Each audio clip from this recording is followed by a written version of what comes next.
All right. Hi, my name is Paul Gore, Director of Community Development for the Asian Chamber of Commerce. Welcome to our pre-conference Business Resilience Series, September 30th, 2020. The Asian Chamber has been monitoring the COVID-19 situation since January, affecting our business here in Houston, and happy to put together a wonderful webinar with our partner, National ACE. This webinar is the second of four-part series focusing on legal, communication, cybersecurity, and human resource law. Before I continue, please welcome Janet, representing National ACE, who has graciously collaborated and been supportive with our Business Resilience Series, as well as our upcoming Business Conference Expo. Thank you, Janet. Would you like to go ahead?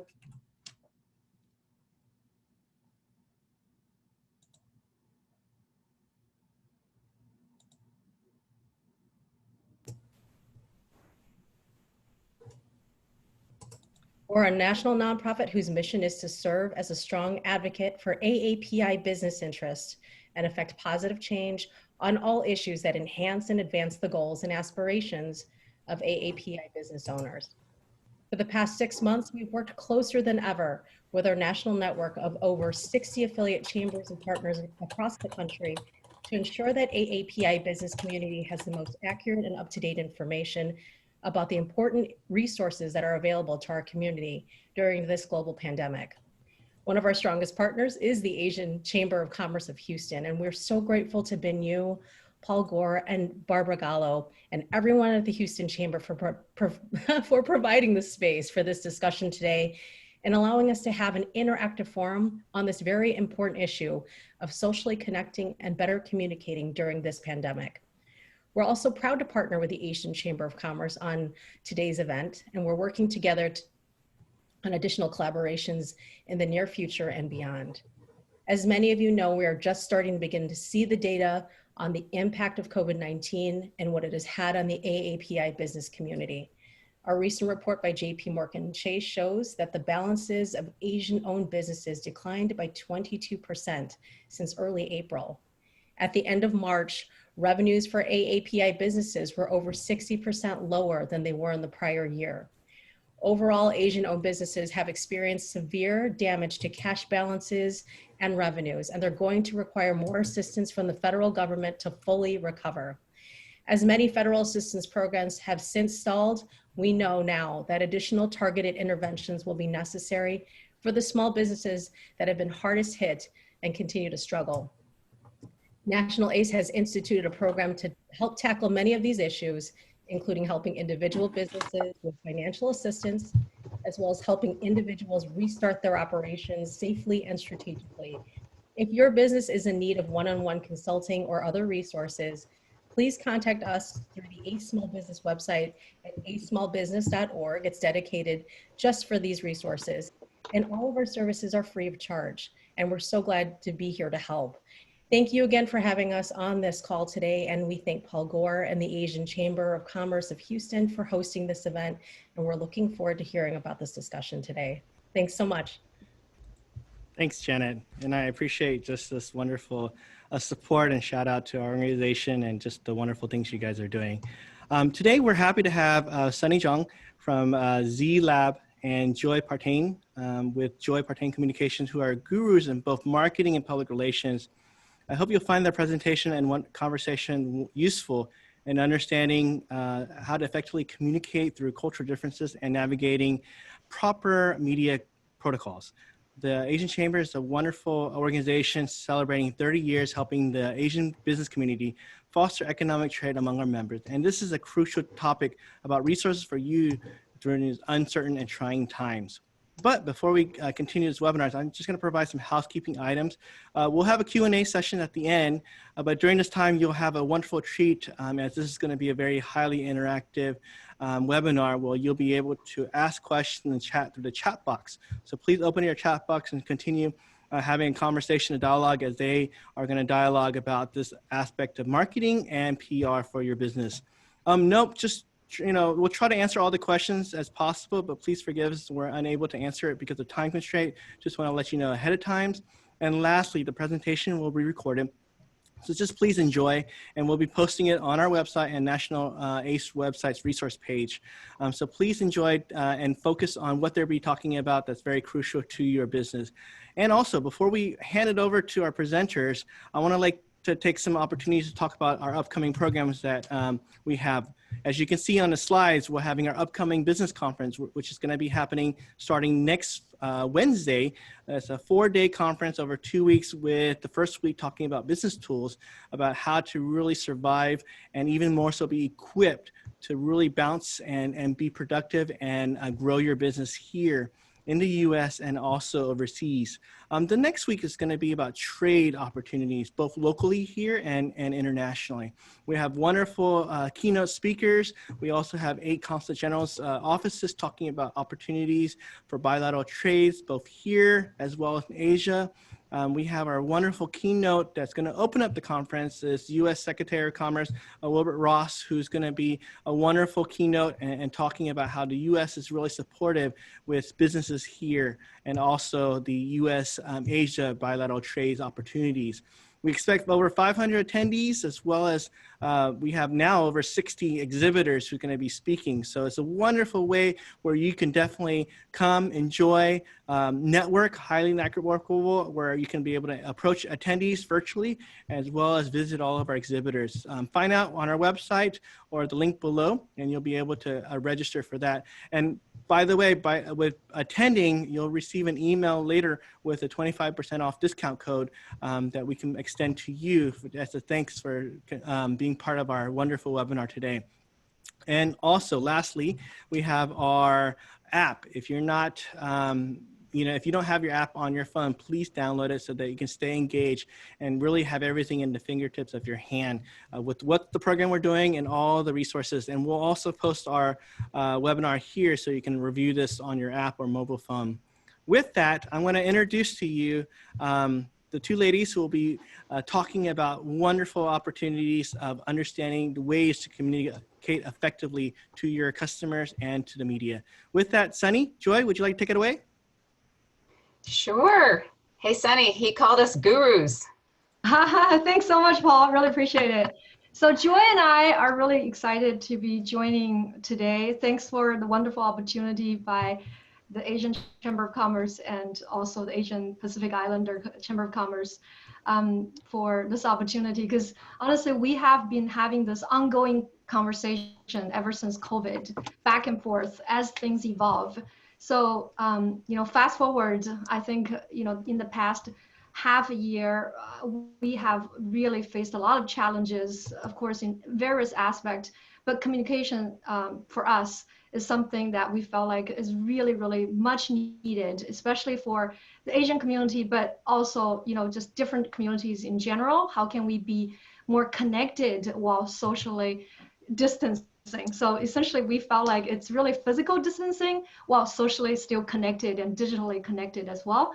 So I'm going to start by a little self-reflection, just so that we get to know each other a little better.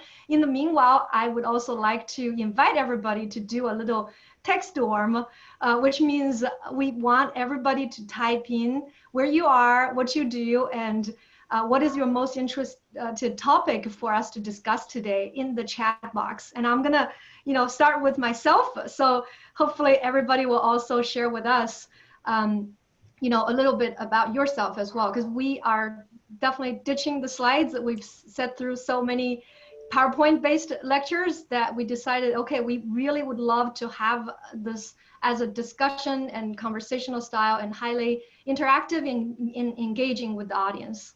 So, for myself, as some of you guys know, that I'm originally from China, and my background is in psychology, and I've been focused on digital marketing, social networks, international business, and innovation adoption for the past 20 years. Literally, when I think back in the year of 2000, that's when I was working on my master thesis on risk perception of online shopping. And looking back, literally after we started COVID, just seeing the research findings from 20 years ago, most of the risk comes from the interface between digital and physical. It still holds right now as a lot of small businesses switch to, digital interface. Restaurants switch to delivery. Like essentially, how do we communicate digitally but still connect offline and online as well? And then I came to the United States in the year 2003. So if you remember, that was when SARS was happening. And, I guess that was the closest to COVID. So, again, going through that whole process, also cross-border coming to grad school and study here, that was really another flashback moment. And then, my grad school journey started, and I was looking for a topic for my dissertation, and that's when Facebook was really booming. Like they were, getting tons of users, but having problem converting into capital. So my dissertation focused on how the way we are connected in social networks, both in terms of the tie strength and the structure, is affecting our own attitude and decision making. So essentially, you can feel like my research is really also my self, autobiography. I'm evolving as I'm interested in the way how people are connected through technology, and that's how, the way how we are shaping our attitude, our decision making. How can leader also make an impact in a social network kind of background. And of course, over the years, I've been teaching in business schools for the past 16 years, covering courses in marketing, in management, in international business, entrepreneurship. International business and global marketing has always been my favorite topic and the most fun topic. So I'm really glad that today we're going to be jumping outside the classroom. That's why, no lectures here. We want to really involve everybody to have a conversation and apply this to our everyday life, but also to our business life. So that's a little bit about myself. Again, I want to invite everybody to do a text storm in the chat window. Well, I'm going to ask Joy to, share a little bit of her background and how we met too. So please, everybody, keep on typing as we are kicking start this session. Thank you. Hey, everybody. Just a reminder, we'd love to know where you are, and that doesn't mean are you in your living room or your kitchen. We mean are you in Houston or somewhere else, because this was advertised outside of Houston. So we would love to know what the balance of our audience is, where you are, what you do, and what you'd most like to get out of today, because this isn't just a conversation between me and Sunny for our own edification. This is for everybody's benefit that tuned in. So we would love to know what it is you'd like to know from us. Sunny mentioned that she got here in 2003. I got to Houston just a few years before that. I grew up in Florida in a very musical family, moved out here and started working at the opera, Houston Grand Opera, in development and then later in PR, and felt like when I moved into PR, I'd found my calling. I loved working with reporters. I loved working with the artists. And found that it was very similar to development in that you're asking for stories, not asking for money, but that's the same connecting skill set, finding commonality, building rapport between people, and coming together for a common cause. That was, they needed something to put in the paper, something to put on TV, and I needed coverage for the shows that were going to open. But really learned that all relationship building is better when you think of it long-term. So I've really enjoyed building relationships with reporters that now I've known for 20 years. After HGO, I worked at a PR agency for a short time. Then I went to Amegy Bank and was the opposite of a development officer. I was giving away the money for the first time and learned that was also my first time on the corporate side. And I honestly expected that they would have cloven hooves, given what I had always been told about the corporate world, and just met the nicest people there and realized that everybody, no matter where you're from, whether you're on the for-profit side, the nonprofit side, no matter where you grew up, here or anywhere around the world, we are all just human beings. And loved doing that, loved helping nonprofits, learned so much more about this great city we live in than just the theater district, from being responsible for doing donations for the whole city, for all sectors, medical, environmental, educational. Then I spent a couple of years in North Texas in the opera scene again, and then moved back and ran public affairs for the Kroger Company across Houston for 5 years. Government relations, community relations, and media relations. And again, that really opened my eyes to, this is all just relationships, this field. Building bridges with people, finding ways to solve problems together in a win-win, not a win-lose or a win maybe halfway lose scenario. I really feel like this field benefits, and we all benefit when we try to find commonality and something that we can all agree on. Sunny and I met when I was at Asia Society. I was there for 2 years as the VP of Marketing and Comms, and I absolutely loved being there. I'm a lifelong learner, and obviously having come from a music background and international background, I loved everything that Asia Society does, all the many programs, and that's how Sunny and I met. And I found that I was learning something every day, culturally or international business or diplomacy, kids programs. It's a marvelous place, and I encourage everybody to go. All of the COVID spatial relationships are in place so that you can still enjoy the artwork there. So please go. So we did really want this to be interactive. I have sat through many webinars since COVID started, since that's the only way to attend things now. And they've all been slide-based, and they've all felt like a lecture. And I have felt like, why didn't you just send us the slides? We could have read those later. So we didn't want to do that. We wanted this to be a conversation. And every time I've talked with Sunny, the time has flown by. And so we thought, let's just do that. Let's tackle the questions that we had been asked to tackle. Let's talk about our areas of expertise, but let's make sure we're also covering the things that people want to know. Paul said we're gurus. I don't know that I'd call us that. Well, I'd call Sunny that. I don't know that I'd call me that. So, Sunny, why don't you kick us off with I have been talking. I have not been looking at chat to see if we've got questions. We've got definitely. Bunch. I'm monitoring the chat, and I wanted to add that I met Joy at the Asia Society. I'm a big fan of the Asia Society, as big a fan of the Asia Chamber of Commerce as well. Both are amazing nonprofit organizations that's connecting the community. So I'm an associate professor of marketing at the University of St. Thomas. I also have my consultancy, Z-Lab, as you could see from the background, now working from home office. One thing I really enjoy doing is really stepping out of my immediate circle. As you know, like I went to the Asia Society and met so many wonderful people, including Joy herself as Houston's lead PR and communication expert. And, I felt like we have been comparing notes really about how the traditional way of communication and PR is evolving as we adopt technology and as we, are more and more digitalized. So I actually noticed that in the chat window, one of my old friends, Marcus, hey, good to have you here. And I think your question is exactly what we were going to address as the first topic of the day. So I'm going to bring Marcus, chat so everybody gets to hear his comment.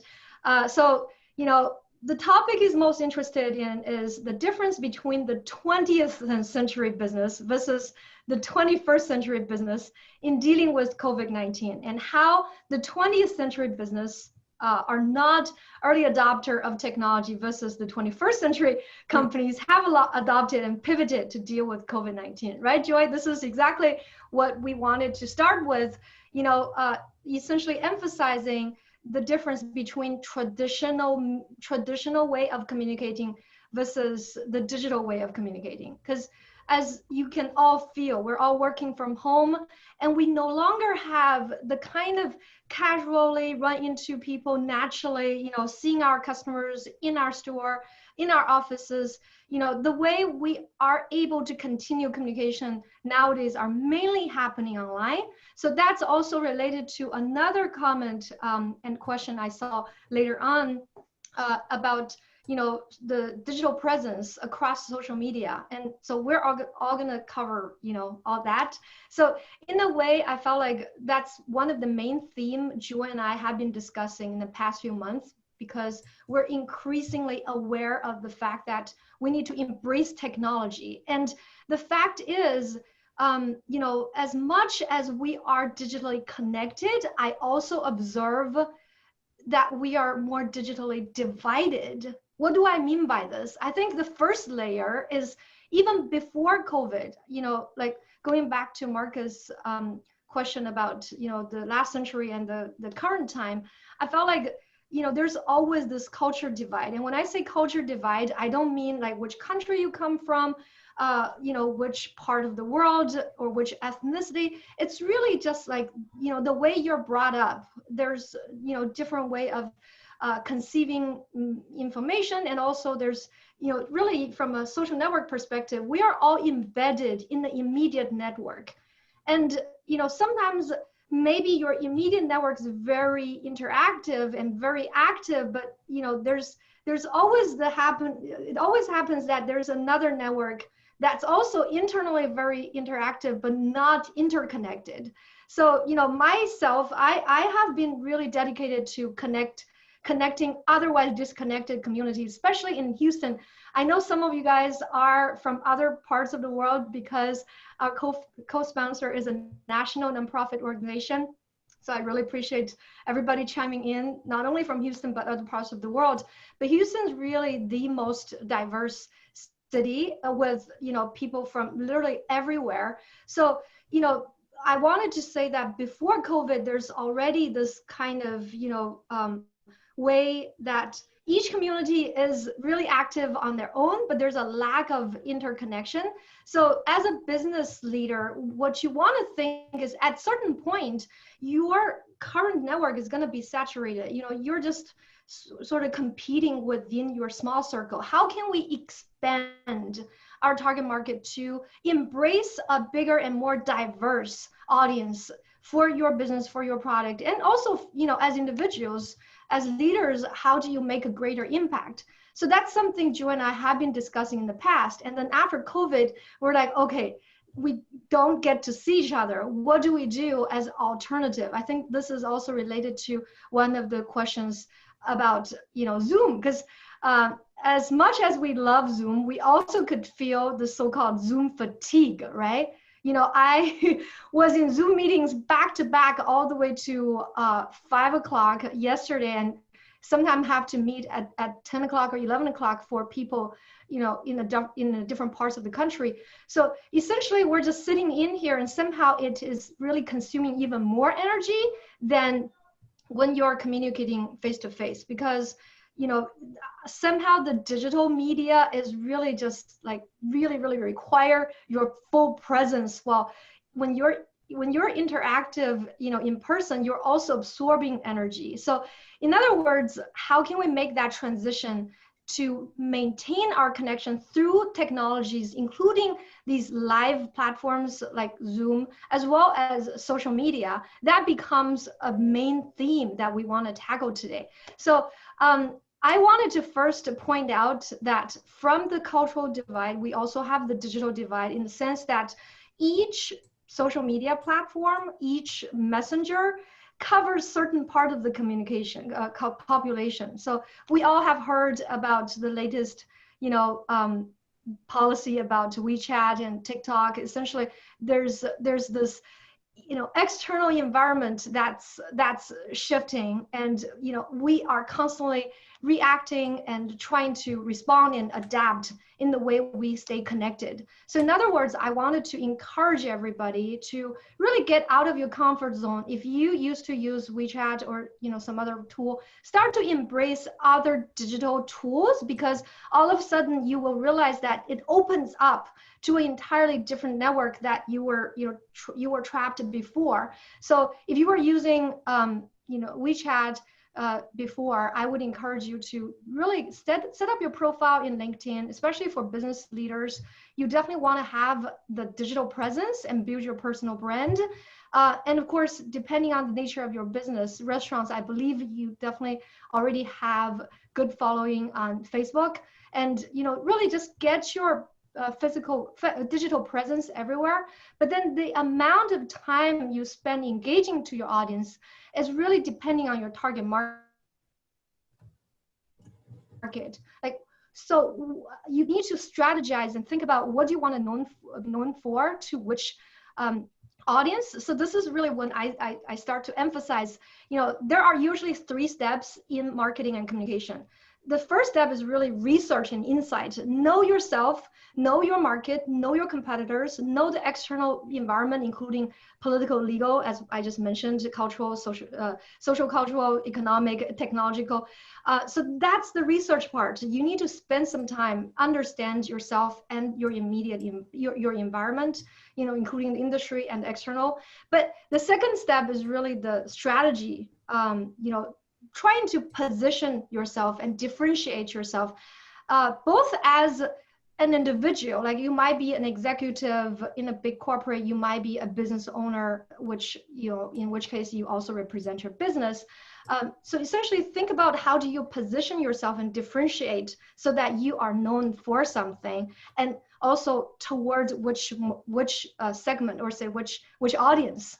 So the last one is implementation. Now you can start thinking about which tools I want to use, which platforms I want to be active, how much time I want to start, how much time do I want to spend posting. So what I often observe is it's done reversely. Like people start to think about, okay, how do I do Zoom? How do I do Facebook or LinkedIn?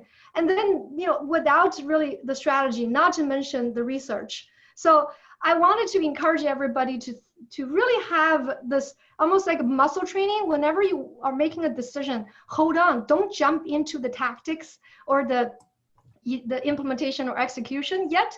Think about your strategy and think about, your insights in terms of your own, strengths and weaknesses, including your own audience and your competitors and the external environment. So I'm going to kickstart, with that. And Joy, I'd love to hear because I think, we had a lot of conversation about the traditional, the digital. I think I started by identifying the differences, but in the meanwhile, also give a structure for us to consider, and this holds regardless of traditional or digital. So it's not like now we're going to throw the good old practice. I think we still want to continue with the good old practice, but we need to embrace the technology, which will open up a lot more opportunities for us.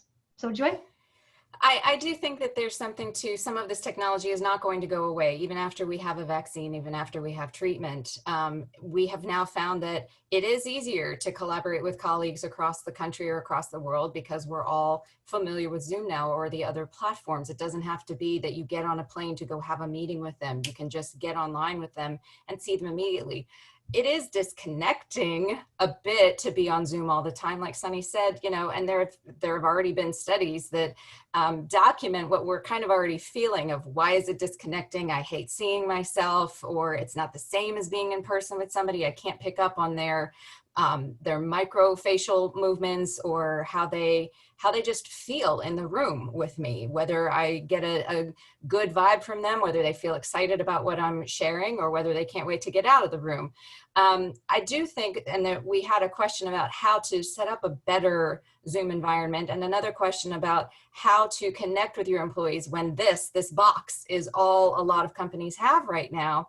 And I think one thing is to acknowledge that this is awkward right now. It is strange and awkward, and it's okay for your kids to come in and out of the room. It's okay for your cat to walk in front of the camera. We need to be okay with that because this is the reality that we have for a while. So why make it harder by insisting that it be perfect?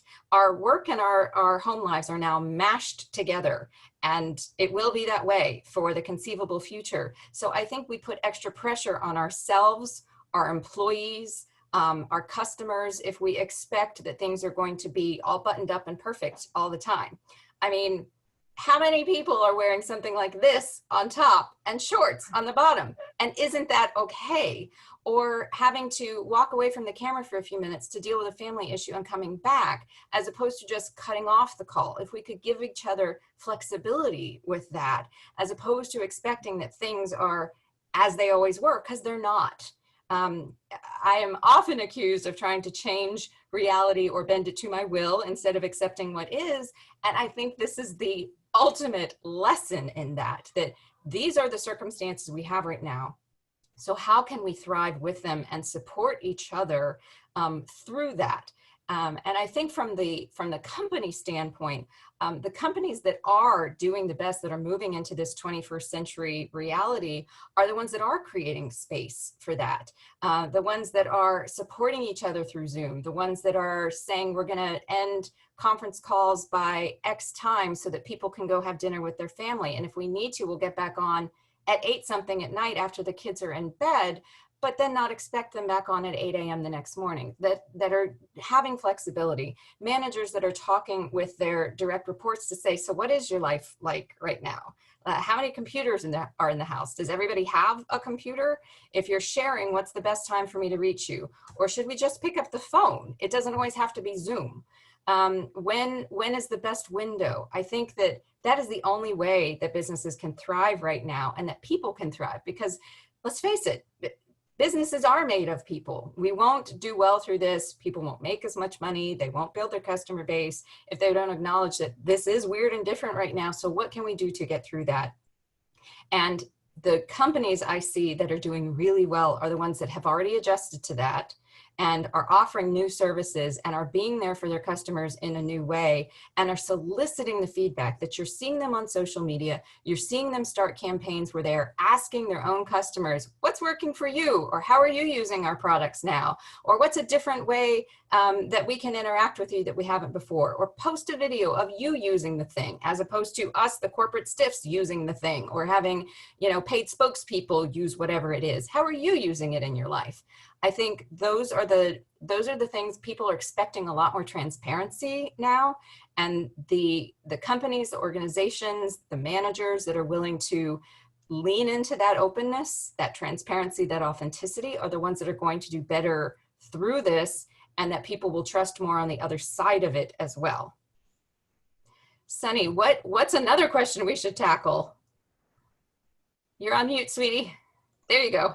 All right, I'm back. So yeah, thanks, Joy. I wanted to, as you mentioned, the companies that are embracing the changes and adopting technology are the ones that's standing strong, right? Because honestly, by now, everybody has already realized that the changes were meant to happen regardless of COVID. Okay, I'm going to repeat that. The changes we're experiencing were supposed to happen in the first place. We were honestly behind, and this is really a wake-up call. The reality is checking on us to see, are we ready for the future?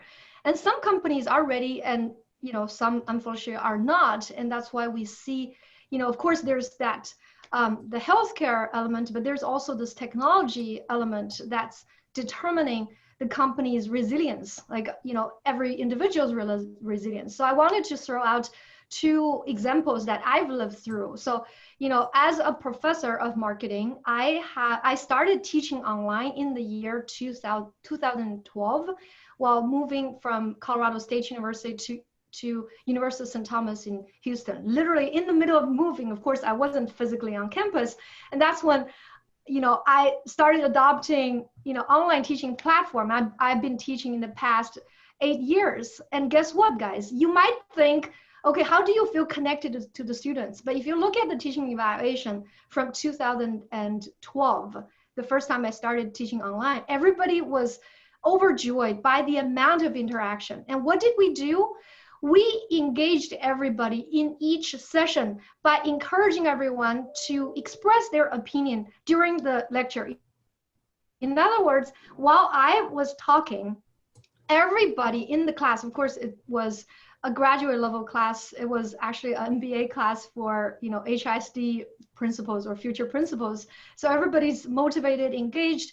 But what's happening in the real classroom is, unfortunately, only one person can speak at a time, right? So there's actually a limited amount of interaction you could have within, 75 minutes or 3 hours longer session.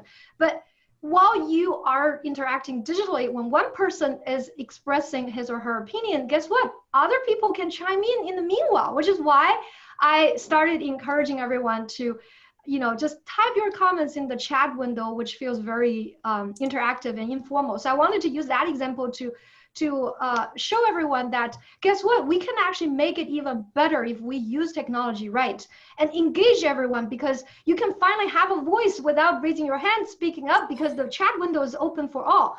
What we do need to get over is the mental barrier of making a voice. Especially, I felt like in the Asian culture, we're taught to obey, to conform, and to respect, and we don't usually, make much noise. That's why I guess we are a little invisible in the society, I have to say, because we're just quieter by nature and by culture, because that's viewed socially desirable, to be humble, to be not just like be loud. So in other words, I felt like that's why I'm saying there's that interaction between culture and technology.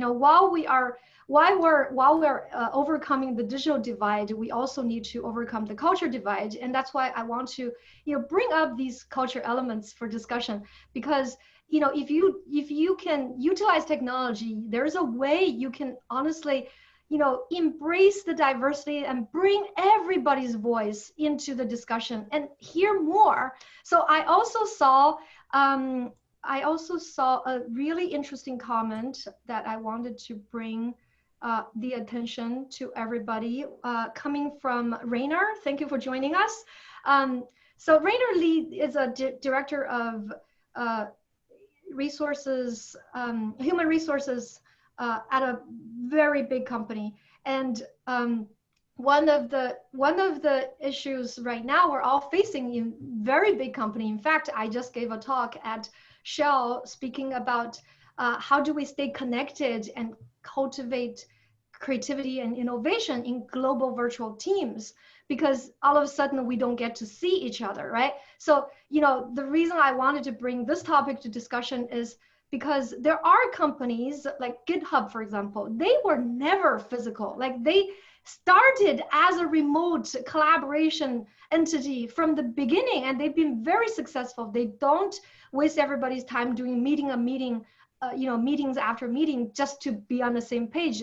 There are ways and protocols, and I encourage everybody to look into their handbook, which is open to everybody, to the world. So you can actually look at their practice in terms of how to communicate, how to collaborate, what are the protocols everybody can follow while working together digitally through virtual collaboration.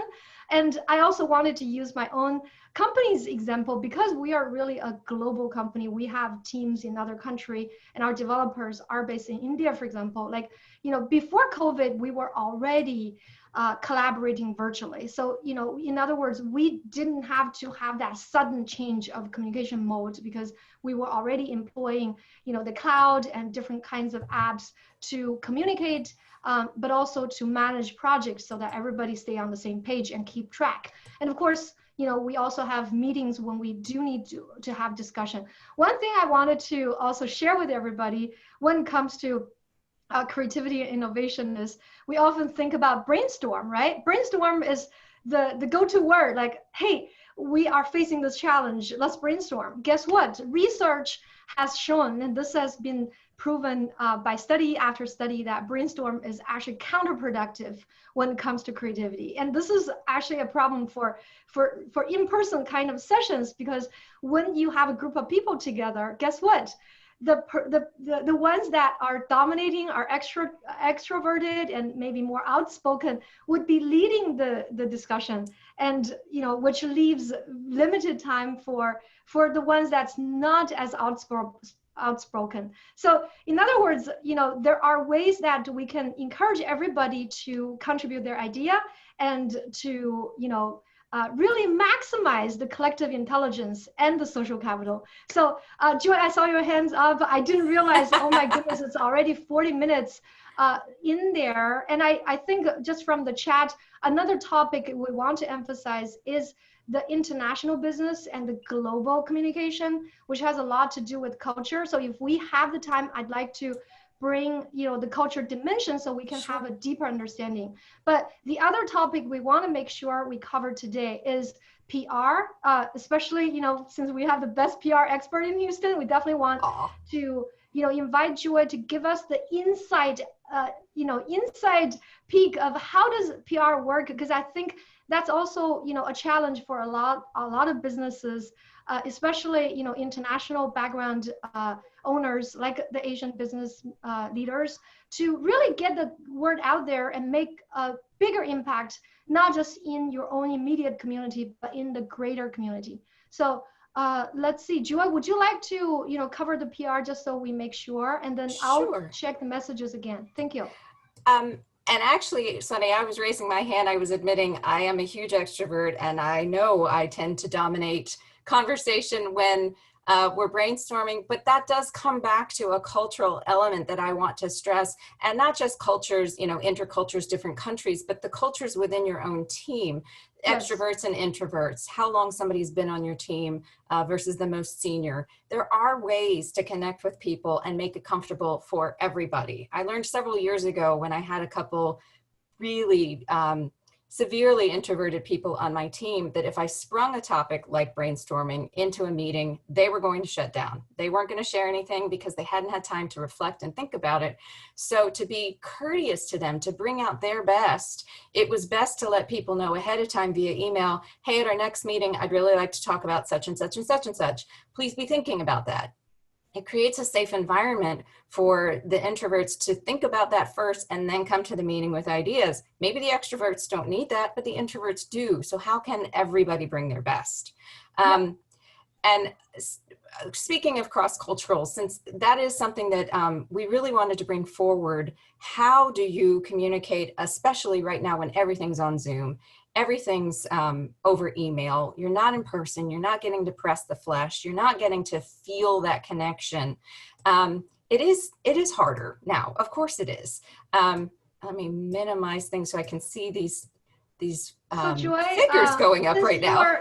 Since you were talking about cross-cultural, that's why I started sharing screen. Okay. I hope everybody can see the different dimension of culture, because I did notice quite a few people have question about international business, and culture is really the fundamental, because the difference between business and international business is really just to understand the difference between the host country and the home country, and then you make the adjustment. So again, doing the research and then strategically making the adaptation and adjustment in another culture. So here in the screen share, you can probably see culture has multiple dimensions, including power distance, individualism versus collectivism, masculinity versus femininity, and uncertainty avoidance, long-term orientation, indulgence. And I think, Joy, this can probably make you relate to those situations where you feel like all of a sudden, why are people not speaking?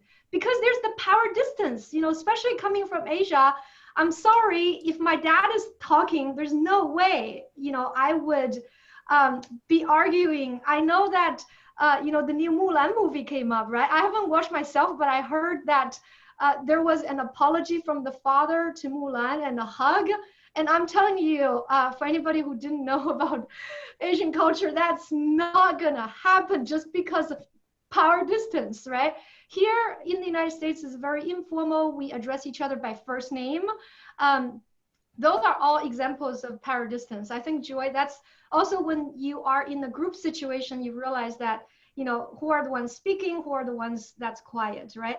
And then there's also the individualism and collectivism, where, another example would be, when we are doing our marketing materials, right? If you see the difference, you can clearly see in Asian culture or Eastern culture, people like to use overall image with the background, with tons of people, especially speaking of nonprofit organization, you see like a vast, population that's suffering from an image, right? But over here, we see a drop of tear on a, very vulnerable face with eyes looking at the camera. Like, it's very different way of appealing to the audience. And this is really, fundamentally driven by individualistic versus, collectivistic. So essentially, when we are selecting our marketing materials, including visuals and videos, we need to be mindful of what is our target market and who are we trying to appeal to, and understand all these underlying cultural dimension. In this graph, you see the different countries, including US, China, Germany, and Brazil. Like, essentially that determines the communication style, right? How do you need to be like more personal and understand, each individual needs, or do you want to be more like the authority, which is, the power distance, just giving orders? And I definitely would recommend being more transparent and being, clear, and honestly, even show your vulnerability as a leader. That can really bring people closer together, right? Speaking of, how do you manage a big corporation? So, Joy, I hope that helps to even dig deeper in terms of what drives all these differences, because there are dimensions under culture, so that, whenever you're making decisions, you think about, of course, your own perspective, but also the perspective of the crowd that you're trying to communicate, or individuals you're trying to communicate, which is really critical now that we're trying to, prepare to return to work, getting back again. How do you, build that trust with your team, and build that trust with all the stakeholders, not only just your internal team, but also your customers, your suppliers, and the general community you're serving. So that's what I call a stakeholder perspective. So I also wanted to, let's delve into that a bit from the media relations side, because I think that is very important to understand. The know your audience phrase isn't just for marketing, isn't just for straight to consumer B2C. It's also when you're dealing with reporters. As a publicist, knowing what is their home culture. I learned to deal with a lot of European journalists when I was at the opera. That's not a very different mindset, not different journalistic rules or expectations from US. However, when I went to Asia Society, that was very eye-opening as to the rules of journalism from different countries. My experience hadn't changed, but all of a sudden I was dealing with Chinese journalists, Indian journalists, Japanese journalists, not just the artists, but the reporters from those countries that may have just moved here 6 months ago, or may have always lived here, or moved here as an adult. So their perspectives on how we interview people, how we approach writing a story, how you check back with people, how you get quotes, what are the rules of the road, are very different. And most of that is just kind of under the surface too. We don't come out and say, well, this is what I expect of you, and this is the deadline I expect you to keep to. So they're just kind of understood. But if it's not your home culture, it isn't necessarily understood, and it can lead to a lot of, okay, what's going on with that? Why did that feel so funny? Or self-criticism. Did I not make a good connection with them? Did I not understand what they wanted from me? So what I've learned very quickly was to be as honest and transparent as possible. What can I do for, how would this be easier? What are you looking for? What is your deadline? What do you usually look for when you're interviewing somebody? Are you expecting that to be ahead of time or after the performance? Are you expecting it to be by phone or in person backstage? And if you screw up, and there were times I certainly did because I made an assumption, clean it up fast. I mean, and isn't that a good rule of thumb for our entire lives? If you screw it up, clean it up fast, apologize, and get back to, how can I make this work? What are you looking for? How can I make that work? And surround yourself with people who already have those different perspectives. If you build a team, and this is not just media relations, but in your own companies or anywhere else, if you build a team of people that grew up like you, have your perspective, believe what you do in terms of faith, maybe are your same gender, are your same race, you are never going to be able to reach the other customers, the other constituents, because you don't have that experience in your circle. So surround yourself with people who grew up and who have different perspectives than you do, so that you can share. I mean, how else do we learn? And how important is that for customer relations? How can I sell to somebody, convince them to buy my product or a ticket to my performance or my book or whatever, or vote for me, if you don't understand their perspective and if you aren't willing to learn what is important to them? And that's really important. You would think that I did go to Asia Society thinking, well, all media rules are the same, right? Journalism is an international language. Well, sure, but everybody grows up with certain biases and expectations, and that does color our whole experience. There's no way to take that lens off. So instead of expecting to be able to take that off, because it's impossible, instead learn from each other. Yes. Sunny, I feel like we've got more questions, but yeah, absolutely. Joy, running I've low been on watching, time. yeah, I've been watching the chat as well as the Q&A. We have some great questions in the Q&A we want to get to. But I agree with you. I think the first step is really, as I said, always start from research to recognize the differences. Honestly, that awareness, that global awareness, the awareness of all these cultural differences is really the first step before you take any action. I think I have to say, you know, I've had a lot of heart-to-heart conversations with people lately, and I felt like, I don't know if I'm speaking just, you know, on behalf of a small audience, or maybe everybody from another country would feel like this. When you come here, when you are seeing things differently, and when you might behave differently, at the beginning, you feel like something wrong with me. Something is wrong with me, and I better just suck it up and just hide it or behave like everybody else. But over time, while you start to gain more confidence, while you're more mature, you start to recognize, guess what? That actually brings a different perspective, that brings creativity, innovation. That's why diversity inclusion is driving innovation in a lot of corporate and, you know, really everywhere, because embrace that difference and then address that difference. I felt like, you know, there's that awareness, but then there's also that, like, you know what, that's a good thing. That's not like something's wrong with me. I wanna recognize that, and I want to actually bring it out and maybe bring some goodness to my organization and my community and the society. So, you know, anyways, I just wanted to, I guess, get to the deeper side of how do we express ourselves, especially, you know, dealing with all these intercultural issues, and really just be humble, but be respectful, like, to each other in terms of different perspectives.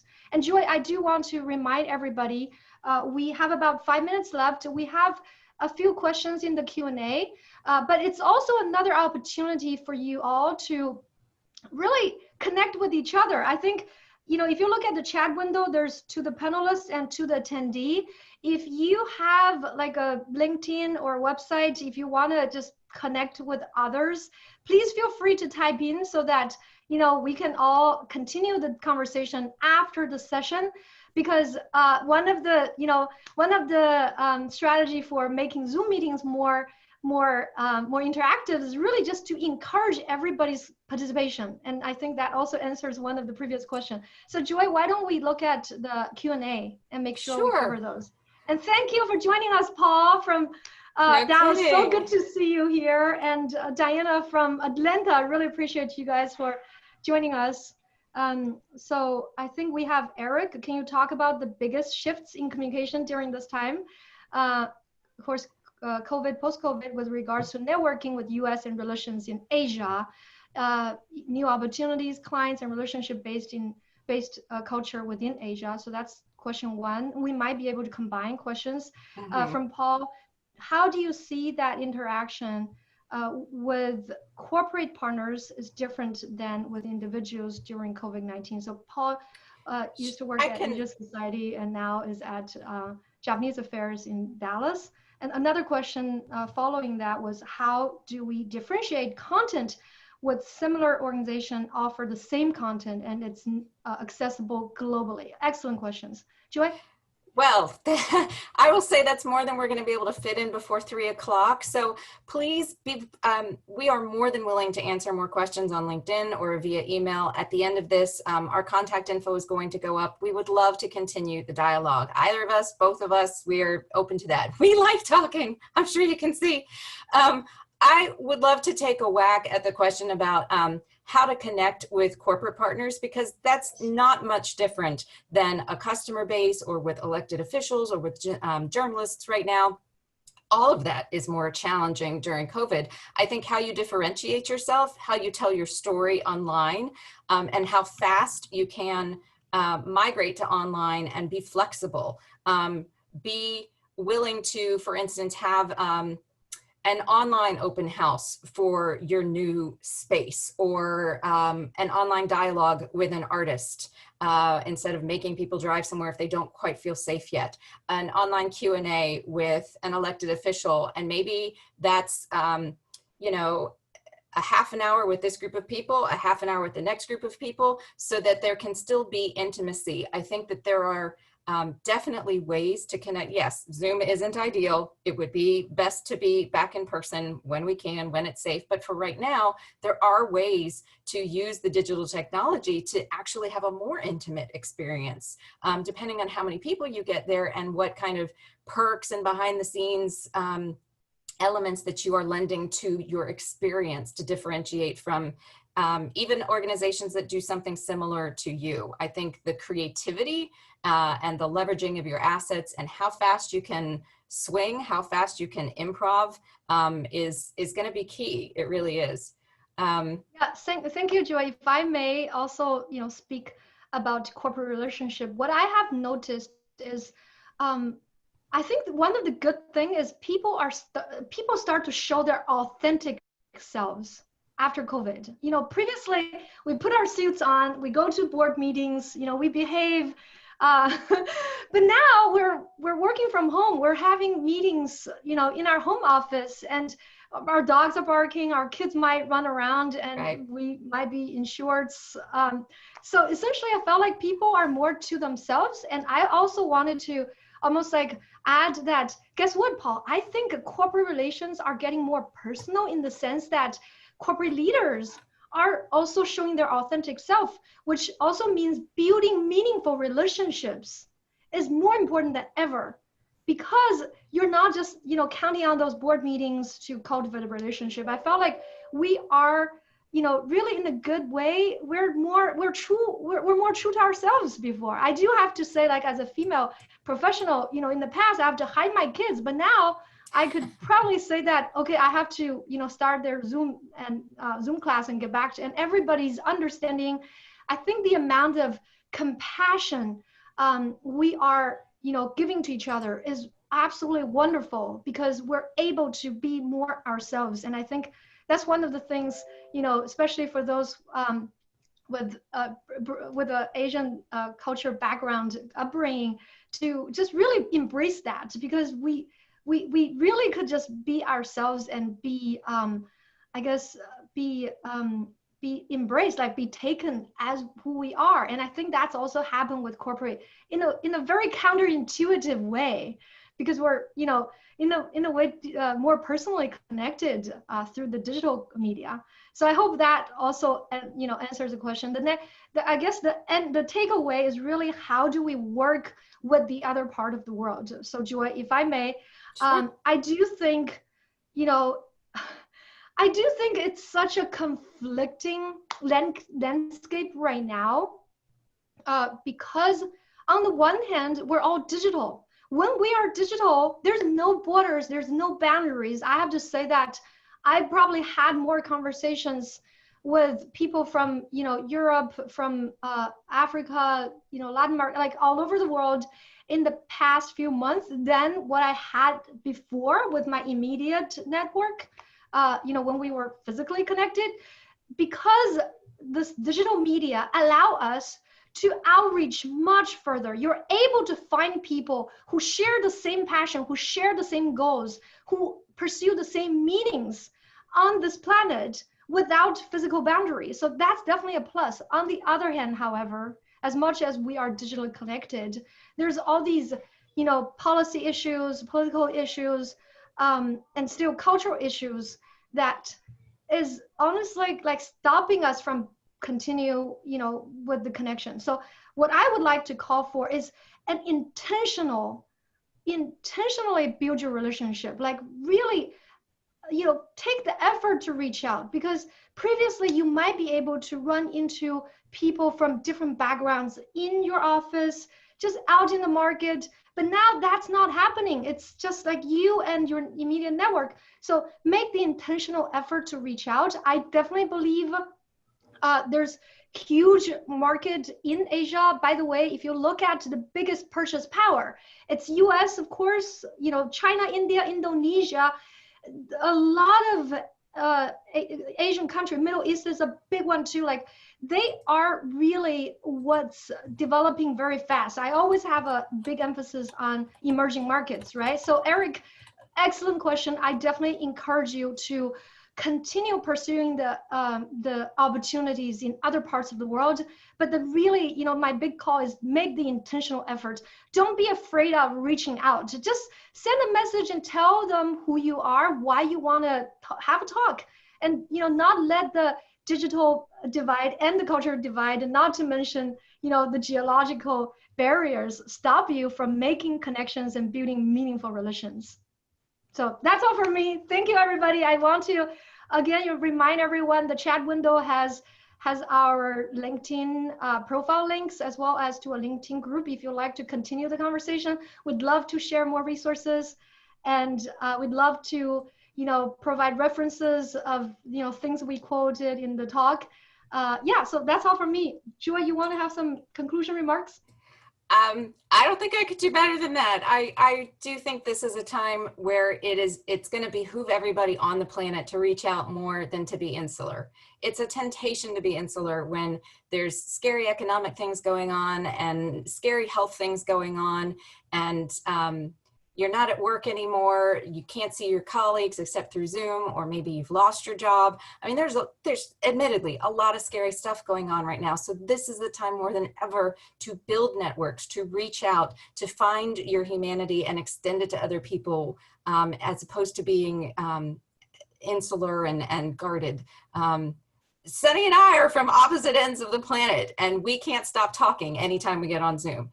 So I think that's emblematic of what's on offer for us right now on the entire planet. Absolutely, Joy. Always a pleasure. Thank you, Paul. Hey, no, sorry to cut you guys off. It's just No, we're good. We just want to make sure with people's time. I know there's some questions coming in, and we'll try to respond through the chat box or even QA.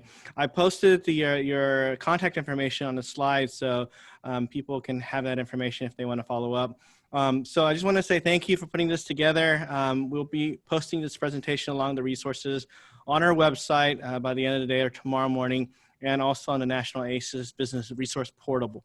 I just want to kind of remind everyone here on the call or on the webinar that next week, I'm going to just change over to the slide. We're having our next Business Resilience Series webinar that's going to be talking about HR laws. We have wonderful representation from the government, the Department of Labor, to really just talk about resources and what are the laws regarding you as an employer and employee and the customers. So that's a wonderful way where you can be part of that and protecting them as well. That'll be next Tuesday at 2 p.m. Central Time. That's even more so. And just want to remind you, please check out our website. We have our upcoming business conference. You'll receive a discount coupon or code tomorrow with a 25% off so that you can sign up. That's on top of the discounts already, as we are going to close the discount for the conference on Friday, and then we'll go back to normal price, full prices. We're gearing for that, so please sign up today. We have a wonderful wonderful conference and expo coming up, and definitely want you to be part of that. Lastly, if you're not on our newsletter, please sign up. You can find it out on the top of our website along with social media, so please stay connected with them. Again, thank you for spending this afternoon with us. Thank you, Joy and Sunny, for just being able to give a wonderful dialogue, very transparent, very raw and real, and that really exemplifies you and empowering you to be able to get hold of how you want to market and communicate to your customers and really protect your brand. And with that, I just want to say thank you for being here and spending this time with us. And this will conclude our webinar. Please enjoy the rest of your day, and we'll be ending this shortly. Thank you so much. Thank you, everybody. Thank you, Paul. Thanks. Stay well and in touch, everybody. Take care. Yes. Thank you so much.